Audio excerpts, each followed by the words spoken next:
స్వామి వారికి పట్టు వస్త్రాలు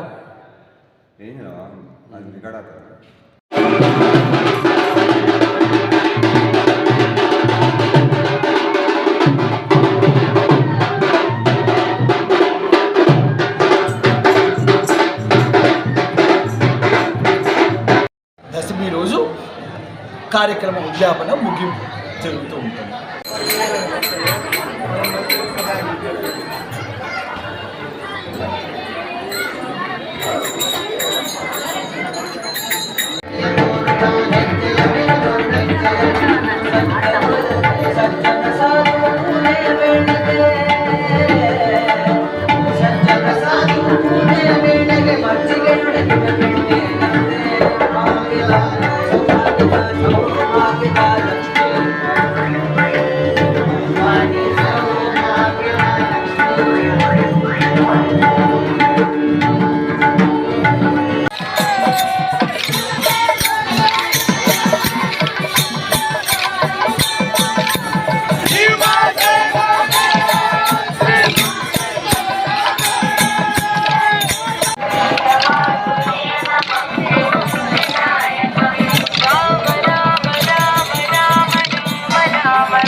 వారు అంటే సాక్షాత్ ప్రహ్లాదం శంభుడు ఇందాక చెప్పినట్టు తమ తపోశక్తి మొత్తాన్ని ధారపోసి అఖండ భారతం అంటే అప్పట్లో అఖండ భారతం అంటే పర్షియా వరకు ఉండింది.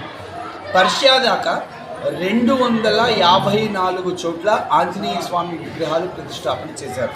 హంపి నుంచి ఆరంభం చేసుకున్నారు. ఒక్కొక్క చోట ఆ విగ్రహానికి ఒక్కో ప్రత్యేకత ఉంటుంది. బీచ్పల్లిలో బాలరూపి స్వామి చాలా శాంత రూపంగా ఉంటాడు. చింతరేవులలో కృష్ణానది తీరాన వెలిసిన చింతరేవులలో స్వామివారికి ఊర్ధ్వముఖం అంటే ముఖం సాధారణ ఇలా కాకుండా కొద్దిగా ఊర్ధ్వముఖం ఉండడం వల్ల చాలా ఉగ్రరూపిగా ఉంటుంది. ఎంత ఉగ్రరూపం అంటే స్వామివారి ప్రతిష్టాపన జరిగిన తర్వాత దాదాపుగా కొన్ని వందల సంవత్సరాల పాటు ఈ చుట్టుపక్కల ఎవరికీ స్వామివారి దర్శనం కలగదు. స్వామివారిని చూసేటటువంటి శక్తి కూడా మానవుడికి లేదు. అంత ఉగ్రరూపం. బుద్ధిర్బలం యశోధైర్యం నిర్భయత్వమరోగదా జాడ్యం వాక్పడుత్వంచ హనుమాత్ స్మరణాత్ భవేత్. సాక్షాత్ ప్రహ్లాదాంశ సంభూతుడైన వ్యాసరాయల వారితో ప్రతిష్టాపన చేయబడ్డ పెద్ద చింతరేవల ఆంజనేయ స్వామి దేవస్థానం ప్రస్తుత జోగుళంబ గద్వాల జిల్లా. ఈ క్షేత్రమునందు 54వ సంవత్సరం మధ్వనోమి ఉత్సవాలు ఆరంభమై ఈసరికి 54 వసంతాలు గడిచాయి. మధ్వనోమి ఉత్సవాలు చాలా దిగ్విజయంగా నడుస్తున్నాయి. నిన్న భీష్మాష్టమి రోజు పారాయణాలు, ప్రవచనాలు, ఇతరత్ర కార్యక్రమాలు జరిగాయి. విశేష పంచామృతాభిషేకం సేవ, భజనా మండలి వాళ్ళతో అఖండ భజనా కార్యక్రమం చేసి స్వామివారి ఉగ్రరూపాన్ని ఒక చిన్న యంత్రంలో బంధన చేసి పెట్టినప్పటి నుంచి అందరికీ స్వామివారి దర్శన భాగ్యం కలుగుతుంది. క్షేత్ర ప్రత్యేకత ఏంటంటే ఎలాంటి మానసిక రుగ్మతులున్నా, భూత ప్రేత పిశాచ ఇలాంటి భయాలు ఏవి ఉన్నా కూడా స్వామివారి దృష్టితో అన్నీ పటాబంచలైపోతాయి. స్వామివారికి పూర్ణవాలం ఉంటుంది. ఇక్కడ మీరు స్వామివారి విగ్రహాన్ని బాగా పరిశీలిస్తే పూర్ణవాలం ఉన్నటువంటి చోట ఏ సేవ చేసినా పూర్ణ ఫలితం ఇస్తారు.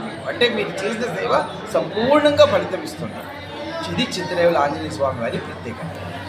ఉదయాన్నే దాదాపుగా 150 లీటర్ల పాలు, దాదాపుగా 150 కిలోల పళ్ళు, డ్రై ఫ్రూట్స్ అన్నిటితో స్వామివారికి గంటన్నర పాటుగా విశేష పంచామృతాభిషేక సేవ జరిగింది. తదనంతరం పవమాన హోమ, ఆదోని నుంచి వచ్చినటువంటి దాస సాహిత్య ప్రాజెక్ట్ మంత్రాలయం వారి ఆధ్వర్యంలో విశేష అఖండ భజన, బాలబాలికలచే కోలాటం, పండితులు సుధా పండితులచే సుమధ్వ విజయ పారాయణ, ప్రవచనం, తర్వాత సంగీత విద్వాంసులు చేసే సంగీత కార్యక్రమం జరుగుతోంది. కాసేపట్లో రథోత్సవం ప్రారంభమవుతుంది. రథోత్సవం అయిన తర్వాత తీర్థప్రసాద వితరణ ఉంటుంది.